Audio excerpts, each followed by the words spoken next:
নবাব biryani house. হ্যাঁ video থাকে আবার।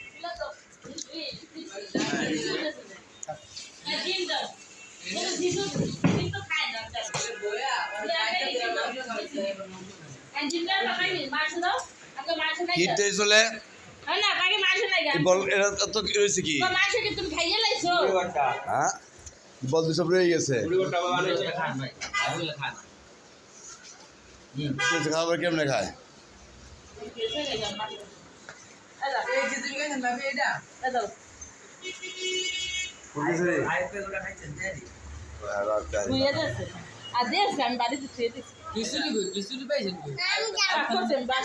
সবজি মবজি সব কিছু দিয়ে মুরগির মাংস মুংস দিয়ে আমি করতেন আমার ভালো লাগছে আমি খেয়েছি যে বাবুজি পাকাইছে একে এই যে বাবু ছিল একটু খাইতেছে কন্ডিশনার বাবু ছিল